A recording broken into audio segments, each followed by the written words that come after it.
Hello student, मैं आपका शिक्षक मित्र आपका आपके यूट्यूब चैनल जिसका नाम वैल्यू एजुकेशन 247 है, मैं आपका हार्दिक स्वागत करता हूं। आज का वीडियो जो है वो कक्षा 5 के विद्यार्थियों के लिए है। कक्षा 5 के गणित का ये टॉपिक है परिमाप। इस पर आज हम चर्चा करेंगे। बहुत ही सिंपल तरीके से जो है छोटे बच्चों को जो है परिमाप के क्वेश्चन समझाए जाएंगे और इनकी परीक्षा में जो है परिमाप से संबंधित एक क्वेश्चन ज़रूर आएगा। तो आप यहाँ पर अच्छी तरीके से जो है इस चीज़ को समझ लीजिए किस तरीके से आपको ये परिमाप के प्रश्न करने हैं। यहाँ पर हम चर्चा कर रहे हैं हम आप जैसा कि आप देख रहे हैं ये आकृति है त्रिभुज की। तो सबसे पहले जो है हम त्रिभुज का जो परिमाप है वो निकालना सीखेंगे। सबसे पहले इस त्रिभुज को हम, ये त्रिभुज है क्योंकि इसमें तीन भुजाएं हैं, एक भुजा, दो भुजा, तीन भुजा। तो तीन भुजाओं से जो घिरी आकृति होती है या बंद आकृति होती है उसे हम त्रिभुज कहते हैं। त्रिभुज का परिमाप निकालना है तो सबसे पहले हम क्या करेंगे, ये जो कोने हैं इन कोनों का नाम देंगे। इस कोने का नाम दिया ए, इसका नाम दे दिया हमने बी और इसका नाम दे दिया हमने सी। अब चूंकि हमें ज्ञात करना है त्रिभुज का परिमाप, तो परिमाप का मतलब होता है यहाँ से चला कोई बच्चा या कोई भी व्यक्ति पहले यहाँ तक जाएगा, फिर ये यहाँ जाएगा और फिर वापस यहाँ आएगा। तो उसने कितनी दूरी तय की उसे ही हम परिमाप कहते हैं। यानी यहाँ से चल करके जब वो पुनः अपनी वापस जगह पे आ जाएगा तो उसने कितनी दूरी चली उसे हम परिमाप कहते हैं।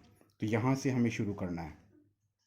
सबसे पहले बच्चा चलेगा या कोई भी व्यक्ति चलेगा वो ए से बी तक चलेगा। तो यहाँ लिख देंगे हम ए बी, फिर प्लस यहाँ तक पहुँच गया बी तक, फिर बी से चलेगा सी तक। तो ये दूसरी जो आ जाएगी वो बी और सी, प्लस सी तक पहुँचने के बाद में सी से चलेगा वो ए तक, तो सी और ए। इस तरीके से वो तीन पॉइंट्स में जो है वो यहाँ तक पहुँच जाता है।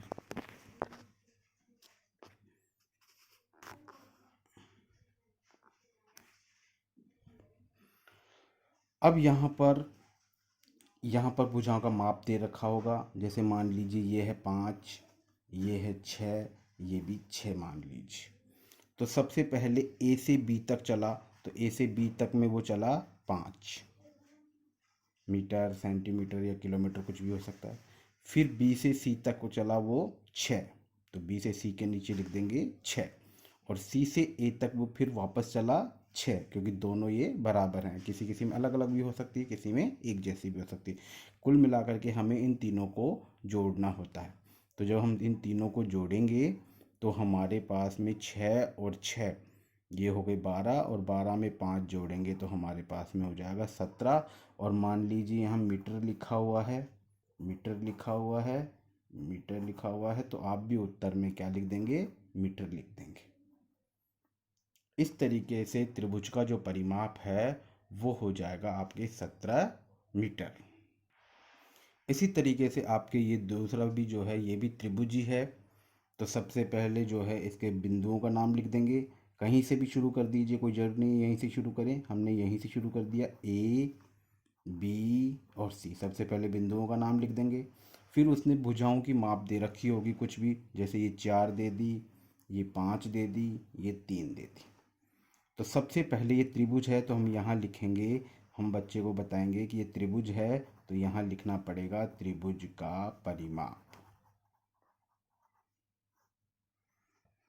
अब त्रिभुज का परिमाप हो गया। अब शुरू कहाँ से करना है, ए से। सबसे पहले क्या लिखना है, जैसे वहाँ लिखा था हमने ए बी, तो ये हो गया ए बी, प्लस फिर लिखेंगे बी तक पहुँच गए, अब बी से शुरू करेंगे बी सी, प्लस सी तक पहुँच गए सी ए।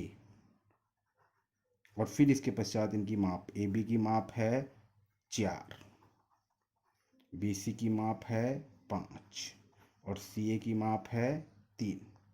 तो इन सबको जोड़ लेंगे, 3 में 5 जोड़ेंगे तो 8 और 8 में 4 जोड़ेंगे तो 12।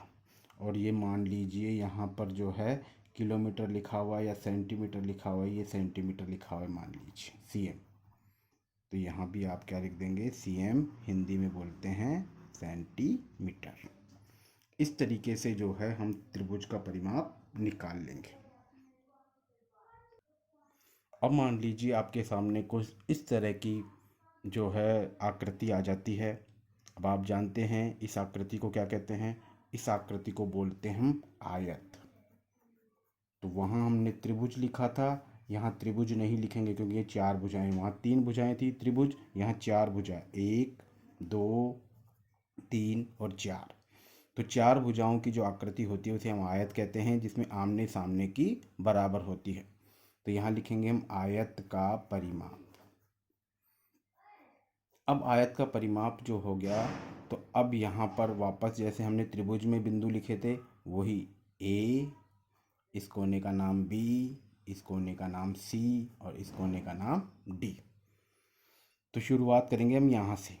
सबसे पहले ए बी, बी तक पहुँच गए, बी सी,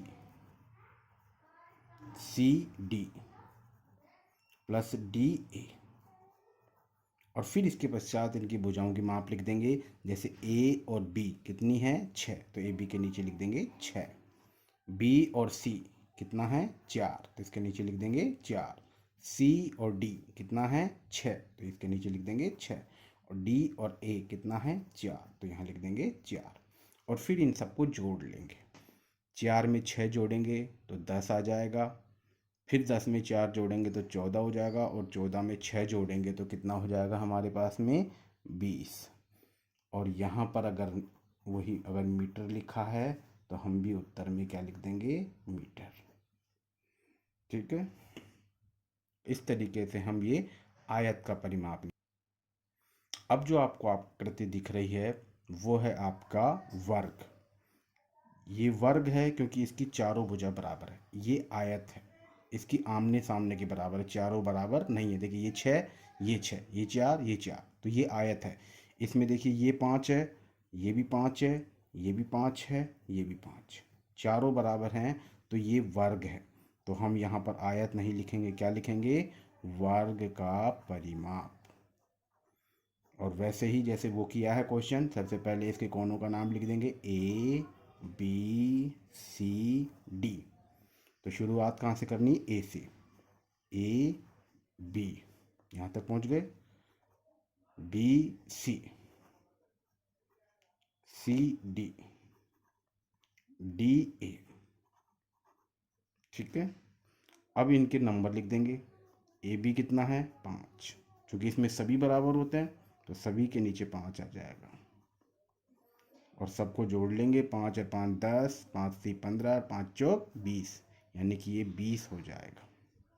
ठीक है, इस तरीके से जो भी यहाँ लिखा हो, अगर सेंटीमीटर लिखा हुआ है तो आप भी अपने उत्तर में सेमी लिख देंगे। ठीक है, इस तरीके से हम जो है वर्ग का परिमाप ज्ञात कर लेंगे। अब यहाँ पर हमने एक एक विशेष आकृति ले ली। ना ये त्रिभुज है, ना ये वर्ग है, ना आयत है, यानी ये किसी भी प्रकार की कोई आकृति नहीं है।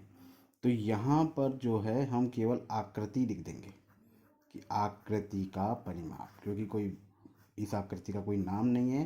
तो यहाँ पर जो है हम आकृति का परिमाप लिख करके ही इसको सॉल्व कर लेंगे।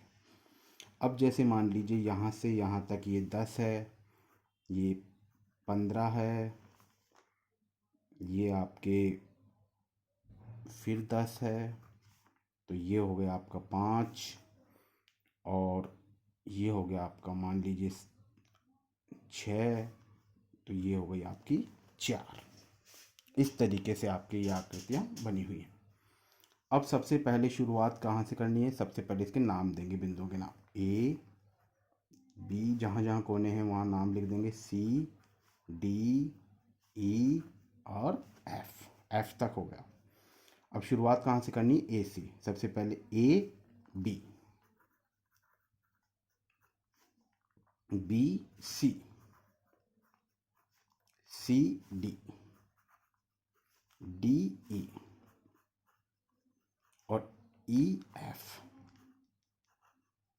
और अभी तक यहाँ नहीं पहुँचे एफ ए, ये हो गए सब। और ए बी की कितनी है? ए बी कितना है? 15, तो इसके नीचे लिख देंगे हम 15। बी और सी कितना है? 6, तो बी और सी के नीचे लिख देंगे 6। सी और डी देखिए सी और डी कितना है 10, डी और ई 4 है, ई और एफ 5 हैं, और एफ और ए कितना है 10। अब इन सबको आप जो है जोड़ लेंगे। जैसे पहले 10 में जोड़ा 5 तो हो गए 15, 15 में जोड़े 4 तो हो गए 19, 19 में जोड़ेंगे फिर 10 तो हो जाएगा 29, 29 में जोड़ेंगे 6 तो हो गया 35, और 35 में 15 जोड़ेंगे तो हो गया आपके 50। और अगर यहाँ सेंटीमीटर लिखा है तो आप यहाँ लिख देंगे सेंटीमीटर। इस तरीके से जो है हम त्रिभुज, आयत, वर्ग और कोई विशेष आकृति का परिमाप ज्ञात कर लेंगे। आपकी परीक्षा में इन्हीं सब प्रश्नों में से किसी भी तरीके का कोई प्रश्न आ जाएगा, या तो वह त्रिभुज का परिमाप पूछेगा, या आयत का पूछेगा, या वर्ग का पूछेगा, या कोई विशेष आकृति देगा उसका पूछेगा। तो आप इस तरीके से आसानी से परिमाप निकाल सकते हैं। आशा करता हूँ कि आपको परिमाप निकालना आ गया होगा। कक्षा 5 से संबंधित इसी तरीके के वीडियो आप सरल भाषा में समझना चाहते हैं तो चैनल को सब्सक्राइब जरूर कर दें। धन्यवाद।